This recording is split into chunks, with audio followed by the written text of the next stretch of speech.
All right, y'all. Let's let's do this again. Let's talk about something. Now, I'm not gonna lie to you. I probably should actually start giving a time for these. I don't know. I might start the time. We'll see. But there's always something as I'm scrolling on on Twitter primarily that piques my interest. You know what? I'm gonna just do one today, so then I can have one for tomorrow, just in case. I'm gonna stack them on top of each other.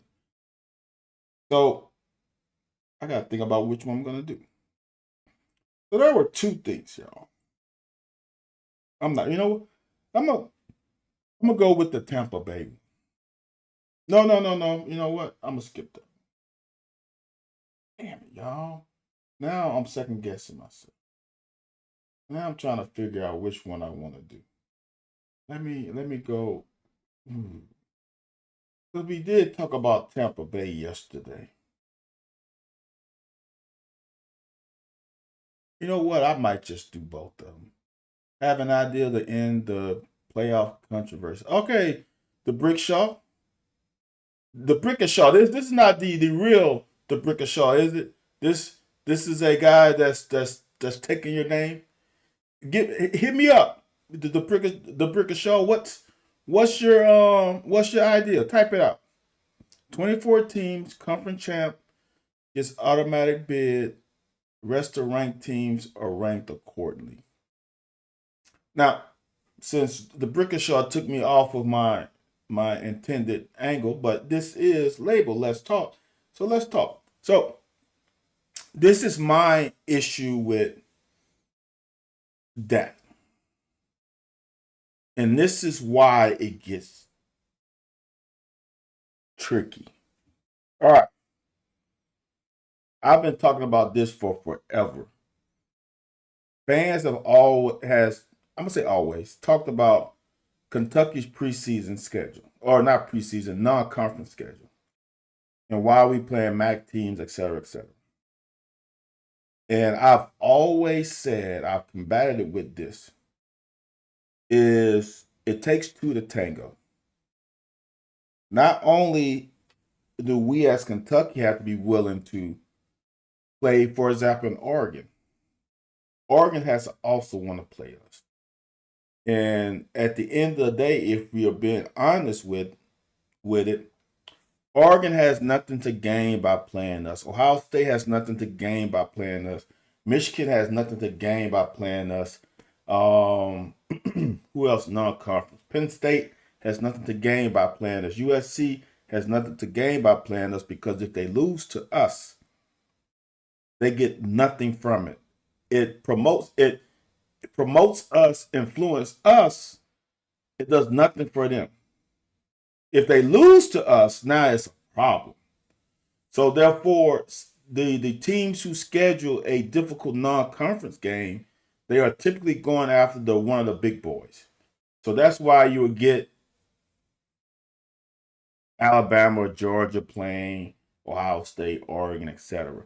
Because if you win, it sets you up for the rest of the season. If you lose, it doesn't hurt you for the rest of the season. But if you play us, Kentucky, and lose, it is a major hiccup, major blemish on your schedule. And the reason why I went into that whole soliloquy is this. If you're a G5 school, for example, Tulane or James Madison, in my opinion, the reason why you are included in the party is because a lot of teams will not play you. So therefore, how can we honestly judge if you belong? Because you're not going to, in most situations, play a big team. Now, Tulane did play Ole Miss this year, and they got throttled, but they took care of their business. That's the same way, like I keep saying, I think Vandy should be in. But Vandy, you can't lose to Alabama. You damn sure can't lose to Texas. So that kind of eliminated you. The same thing with Notre Dame. You cannot lose to Miami. The head-to-head battle is a deciding factor, especially you have the same record. So I'm not sure you can do that. Who said that? I think it was the Brickishaw. I don't think you can totally eliminate the G5 unless you have G5 have their own tournament. And then maybe the best G5 plays the best P4. I don't know. But right now, I don't think you can eliminate a G5 team because they will have a good G5 team is going to have a hard time playing a high level P4 team. Now, the great thing about scheduling, though, is the schedules are created years in advance, 2-3 years in advance.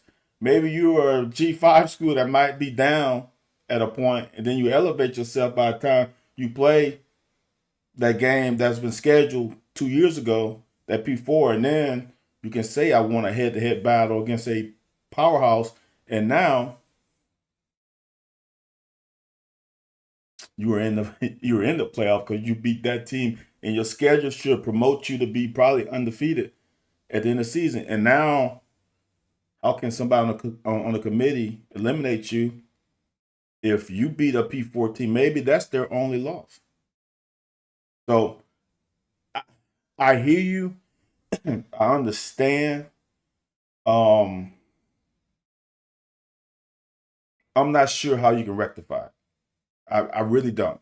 And I will say this: it is true that I don't think James Madison or Tulane has a chance in the game, but I think it's a tough one to keep.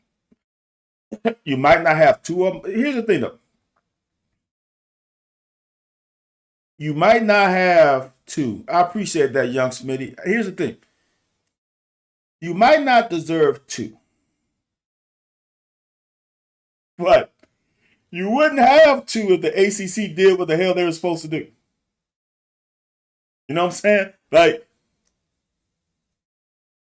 if Duke didn't have the divisions, then you have Duke. I said Duke. The ACC didn't have the divisions, and Duke gets into the national and gets into the conference championship game against Virginia. They beat Virginia. Now Virginia's out, and Duke is what, 8-5 or whatever. If they played the top two teams and it was Miami and Virginia, and Miami beats Virginia, Virginia might have a chance to still get in. You can't lose to Duke and get in. You blame it on the ACC. You should have only had Tulane in. But the ACC couldn't get out of his own way. So I don't know. What do you think about Kentucky's quarterback situation? Oh boy, I can't see that name. Is that Virginia? Um, I don't know what to think about the Kentucky situation right now until everything is ironed out. I think it's too early to even talk about it. Like, let's I'm a guy who is let it play out. Let's let it play out. Let's see what happens with the portal with because we don't know, some guys might go in whom we don't expect. Do you think Nova Sad follows Stein to Kentucky? I don't know, Michael. That's a hard one.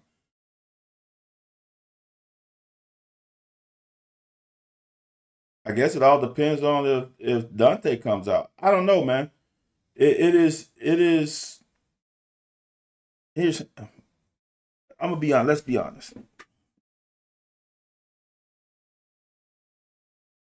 If you were Nova Sad or I was his dad, would I promote him to come to Kentucky? That's a difficult one. I would probably say no. Um, for many reasons. Um, First of all, am I going to have the guys around me that can elevate my play like I was at Oregon? See, that's why I'm like, people have asked me to break down Will Stein's offense, and I'm having trouble because I don't want to show Oregon. I think that leads to um, unrealistic expectations. When you Oregon and you have the caliber of players that they have, and to try to replicate that at Kentucky, initially at least, is setting yourself up for failure. So I would rather look at some UTSA film when Will was calling plays than Oregon. I just don't think it's fair to show you the actions and the concepts and the plays that they ran with the level of talent they had on their team year in year out. So I don't know about that. I will say this. I think I've said it here on one of these Let's Talk ones. The issue with us and bringing Will Stein over is multiple. There's many layers because people want to compare it to the Kirk Cinetti and the Clark Lee thing. First of all, Clark Lee, if you want to know a lot of stuff I said about that, tune in Wednesdays, 9 p.m. Eastern Standard Time. The Locker 411, myself and Anthony White. I've said many times, David, look at Clark Lee. This was they did win 10 games this year, but the previous years, most wins they had was 7. Here's the thing, though. When Kirk Cinetti came from James Madison when he was a head coach. Head coach. So when he went to Indiana, he went from a G5 school as a head coach. A lot of those kids came to JMU because of him. So it's easier to convince them to move to Indiana for twofold. First, he was a head coach, moved to a head coach. Second, it was a G5 to a P4. So that could elevate kids' stock potentially in the NFL. So that's a difference. The other difference was Clark Lee. He brought in Tim Beck and that offensive staff over to Vanderbilt. That was a lower DY, just G5-2, moving up. A few guys came with him. The transition was easy because it was the offense they ran, all that stuff. Now, how many Oregon players are going to follow a offensive coordinator to Kentucky? I think you're asking a lot. I've not watched much of Joe Sloan's offense. Is it similar to Stein's?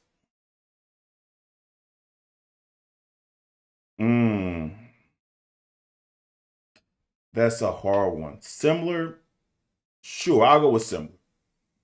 Stein will be heavily involved in offense. Sloan will be more of a developer. Sloan better be just the week to week daily installer, organizer of the offense during the week, and Stein calls the games on Saturdays. You're one of the goats. I appreciate that. Is that Clarkus? I appreciate that. Um, Again, Sean asked about the defensive coordinator pick. Yo, I know I'm gonna keep saying this to my Twitter people who've been following me for a while. I know I'm regurgitating, but I'm TikTok. I'm getting new followers, so I have to go over this. Here's the thing, y'all. Fans get all what's the word? Get all invested in scheme. And it's not scheme that win games, y'all. It's players being able to run the concept or scheme that whichever side of the ball is expecting. I mean, we can go point an example. Josh Heupel. Josh Heupel, when he had Heaton Hooker, that concept and that scheme look a little different than when he had Joe Milton, Nico, now Aguilar. The foundation is the same, but it looks a little different. Last year they ran the ball a hell of a lot because they had one of the best running backs in the conference. So don't look at scheme. Look at, can we get the right players to run what they want? Here's what great coaches do, and this is why I can't answer that. What was the question? Oh, about defense. This is why it's hard for me to answer that, because on defense, it doesn't matter what scheme you run. To be honest with you, just can the guys that are in your locker room run the scheme? For example, Todd Grantham coached at Louisville, then coached at Florida. Highly aggressive, highly always aggressive. When it works, it looks great. When it doesn't, it doesn't. Same thing here with Brad White. When it works, it looks great. When it doesn't, people think, oh, it's too soft. So it's not about the scheme, it's about the players. Getting players in here that can run your concept, your scheme, who has an IQ that understands what you want and are able to execute. It's really just that simple sometimes. Plus, yeah, co-OC Justin Burke. Well, we'll see about that. 9688. What's the 9688? I don't know what that means. I'm a little lost with that one. Van has lost my respect temporarily for dogging my Wildcats the last 2 weeks. Which Wildcats? I know you're not talking about Kentucky. Mose, if it worked, you would have loved that. Exactly. Gotcha. Doesn't seem like a lot of guys he's picking are good ever. Team, gotcha. Doesn't seem like a lot of guys. Well, I would disagree with that. Oh, it does. Yes, that is true. Now, and that is, I have a problem with that too. And I have a problem with that specifically here at Kentucky. And here's the reason why. In the grand scheme of things, our recruiting would never be top half of the conference. It's just Alabama, Georgia, Texas, LSU, Tennessee, Florida, Texas A&M. That's 7 teams that I can think off the top of my head in conference. Did I say Florida? If I said Florida, that's 7. We're never going to be in front of them as far as recruiting. Now, can we close the gap? Sure, but we'll never be in front of them.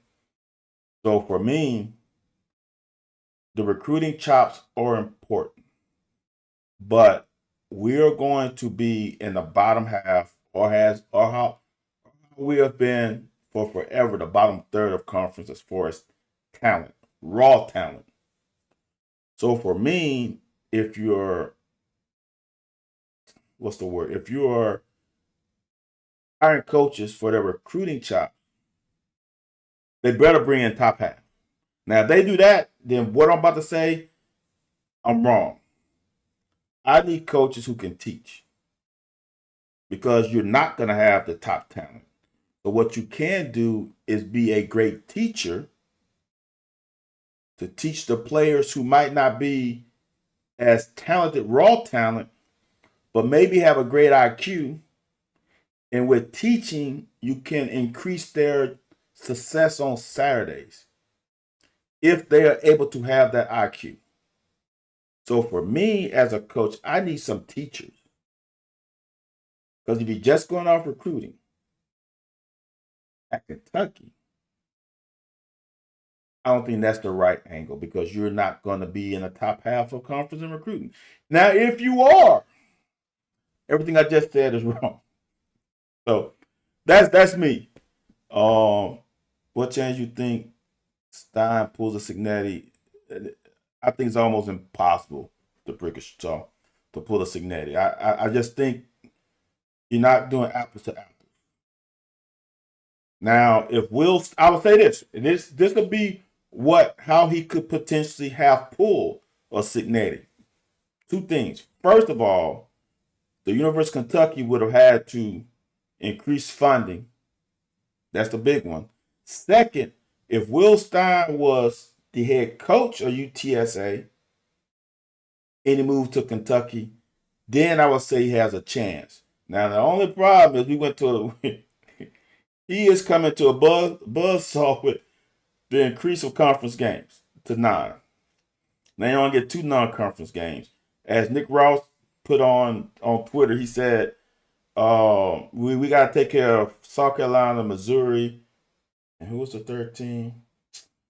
Mississippi State, I think. Because those are the teams that we kind of jumped when we was having our heyday. And we faced those 3 teams.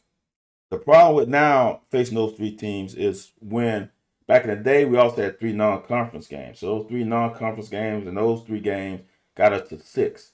If you win Louisville, you at 7.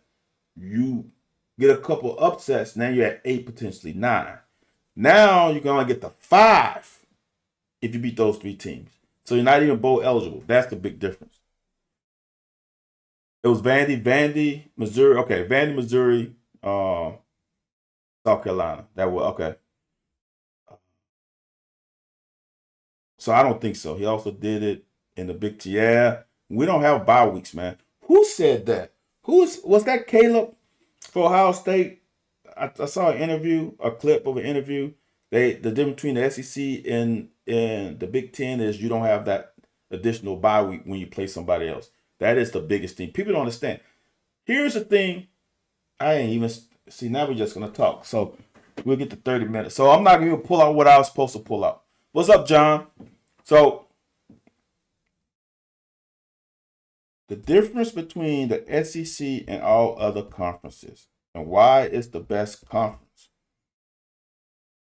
has nothing to do with the top teams.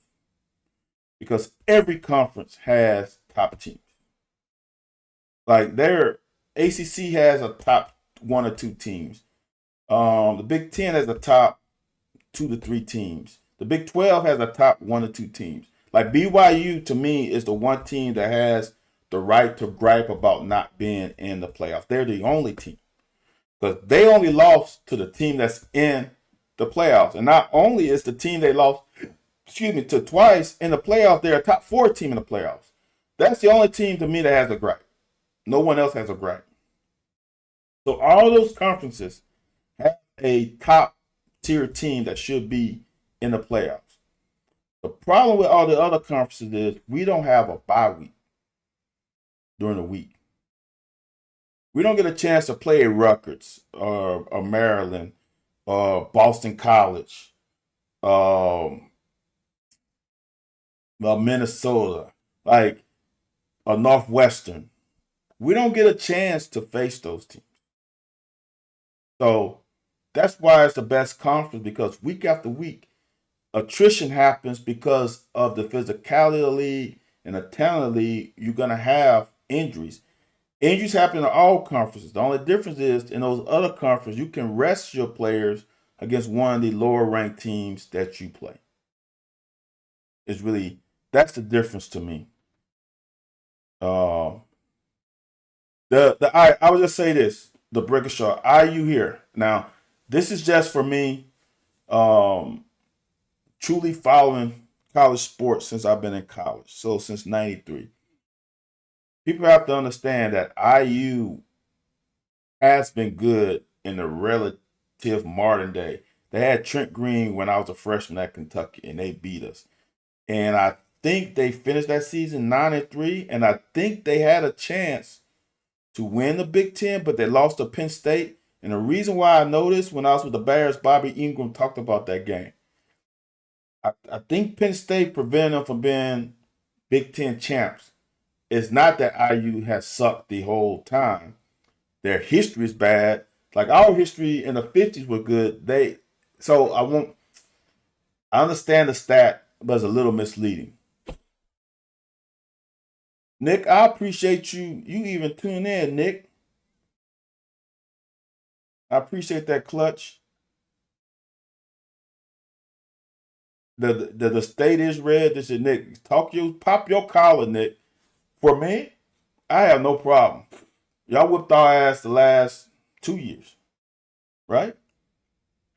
Yeah, back to back because Cutter had bad games. So pop your collar, brother. Have you watched film on Jay Bateman? What can we expect? Would you rather have? So Mosaic, like I said, watching film on another coach at another institution with their players, it's hard to just say they're gonna do that here. Like it's like I said earlier, it's setting yourself up for failure. If you're expecting, here's the thing, y'all. Let me. You just got me thinking about this. I don't know. I'm old enough, y'all. I'm 50, and I want to do some quick research, right quick. Some of y'all probably don't remember a guy by the name of Rich Kotite. Rich Kotite was a coordinator in NFL, and then he became a head coach, and he was lighting it up as a coordinator. And I think he was a head coach too before he either went to the Jets or the Eagles. One of those. Hold on. Let me look at this coaching. Yes. So Rich Kotite. Let me make sure. Head coach record. Yep, that's what I thought. So here's the deal, y'all. So Rich Kotite, if you don't know who it is, you can do your research. Kottie. I understand, Nick. Yep. Kentucky Football Nation, Eagles and football. Eagles and Jets. I said football because you said football. All right. So look, when Rich Kotite was with the Eagles, he was classified as a great coach. Like, uh, he had those wheels rolling. Um, when he was the coach of the Eagles, what was that early '90s? Hold on, I can find that right here. Yeah, I had it up and now I'm on my phone. See, I was on my laptop. I'll be able to do it easier. I think it was in the '90s, early '90s, because that's what I remember. Rich Kotite. Coaches. Kotite. 91, 92, 93. Exactly. All right. Yeah, exactly. Kentucky. He had Randall Cunningham. I think he had somebody. I think he had McMahon one of those years. 90. Didn't Cunningham get hurt? Yep, he did have Jim McMahon. So he was balling. Balling. But he was balling because he had studs on that team. You know?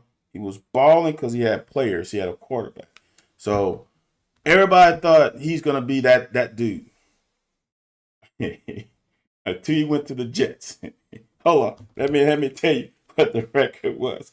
And when he went to the Jets, I don't think he got another job after that. So when he was with the Eagles, 10-6, 11-5, 8-8, 79. He leaves to go to the Jets, 3-13, 1-15. He was done. Done, son. So what I want you to understand is this. Ed Orgeron won a down national title at LSU. Ed Orgeron is not a good coach. It's obvious how they went. Ed Orgeron won how many games they won that year? Probably 14, 15 games. Were they not undefeated? The next 2 years, he didn't win, combined the next 2 years, as many games as he won at national championship team. So there you go. They won 11 games in 2 years. So Gene Chizik won a national championship because he had Cam Newton, if you don't know what Gene Chizik is. Like, you have to have talent. And I just don't know what these guys are going to do until I see whom is on the field trying to execute what they want to run. So I got to wait and see.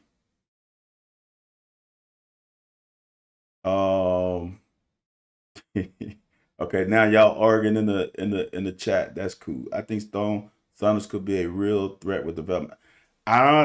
Stone Saunders was passed up by Ward this year. I don't know. We should see here, y'all. I'm the The hardest transition is football. So what are your thoughts on us releasing it? I don't know. I don't like that, Mosaic. I think LD should. I think Coach Washington should still be here. But again, I've said this. Coach Stein does whatever he wants to do.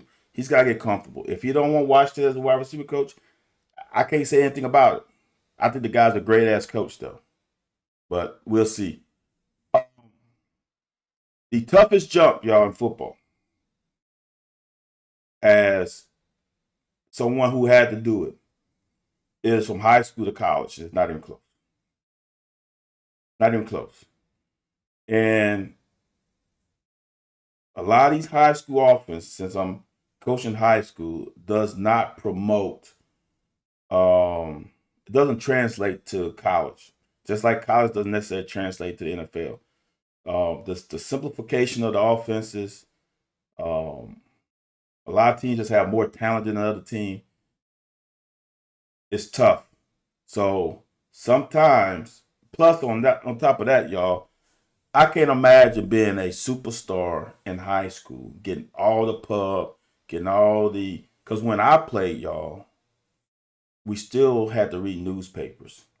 So you only knew the guys and girls, athletes in your area. That's it. I didn't know anything about. Look, I didn't know anything about Marshall Faulk until Marshall Faulk went to San Diego State. Let's be real. I didn't know anything about Ryan Clark. I didn't know anything about these guys who was in other parts of the state because I all knew about Baton Rouge. Now, you are known by everyone that are tuned into high school sports. And sometimes these kids get to a point where they don't think they have to work. And if you don't have a work ethic in high school, it's hard to create one when you get to college. So sometimes these kids don't pan out in college not because they're not good, their work ethic doesn't match their talent level. It's really that simple sometimes. Man, will you ever have a kid tell not to play? No. I have a son that is at Rice.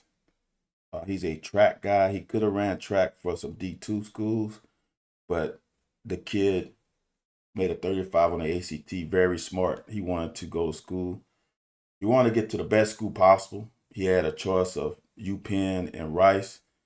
And when the NCAA changed all the standards, walk-ons pretty much got eliminated, and he couldn't just walk on. So I have a daughter now in high school. She's a sophomore. That's my next athlete. She has a chance to run track. I don't think she'll be able to, not in the SEC, I don't think. Could be wrong. She has the ability, but we'll see. I'm just thinking it's crazy that we have a head coach that's actively in the playoff, a DC that's active, and an OC that coached in playoff. Justin, that's not crazy. Wasn't Mark Stoops when he was at Florida State? Was Florida State not very good? And I guess he got Neil Brown first. I can't remember what Neil Brown was. But Eddie Gran, coach, were they not? I hear you though, Justin. I hear you. No doubt about it. Yeah, all at once is crazy. We'll see. Again, just went through the whole Rich Kotite. They could be, look, y'all, for the newbies. I want y'all to understand. I came to Kentucky because of Mike Archer. Mike Archer is a dude, coach, one of the best coaches in football. I was coached by Rick Smith, another one of the best coaches in football. Rick Smith was on that, was the defensive coordinator on the Tulane team that went undefeated with Sean King. The two guys can flat out get it done. Both of them are good teachers too.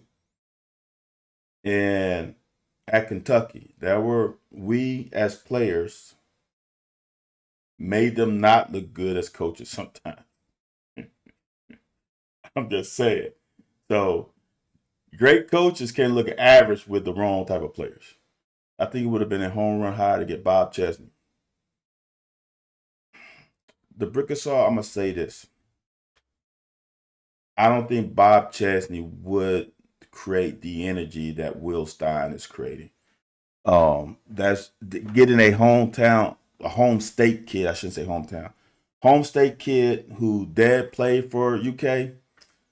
That storyline, and he's young, and he's been a really good OC. He's been an OC at Oregon. I think that's created enough energy. But the Brickashaw, I do agree with you to the standpoint of this.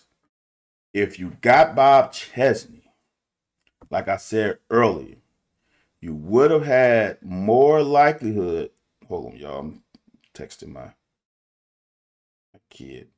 So if you would have got Bob Chesney,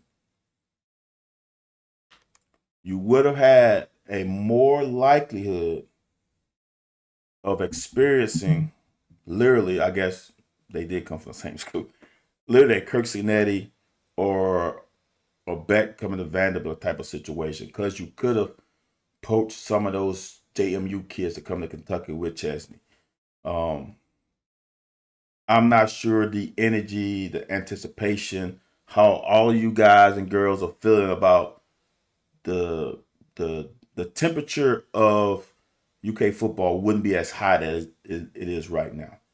So I think though the Brickashaw, you onto something though. I think that higher the transition could have been potentially easier, because I think the portal gets would have been easier to get. I think we could have pillaged that JMU team that is in the fucking playoffs. There are, I would just say, not even knowing, I'm just spitballing right now. I guarantee you we could have got probably 10 players from JMU to come to Kentucky to play in the SEC because their coaches here. Um, so you take that, but I just don't think the excitement would have been nearly as high as it is now with Will Stein. So y'all, that's been a good 30 minutes. Y'all took me on a tangent. I will address it tomorrow then. So now I have something to talk about tomorrow. We'll see y'all.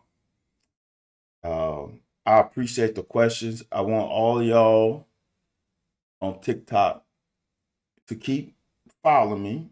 If you're not following me, but you're watching and you just a lurker, don't lurk, man. Come on. Don't lurk. Hit that follow button. It's simple. It's easy. It ain't gonna affect anything. Maybe your algorithm gets better. Go ahead. Follow your boy. And if you're on TikTok and you also venture off to Twitter, same handle, VStyle17, go on over there and follow your boy there too.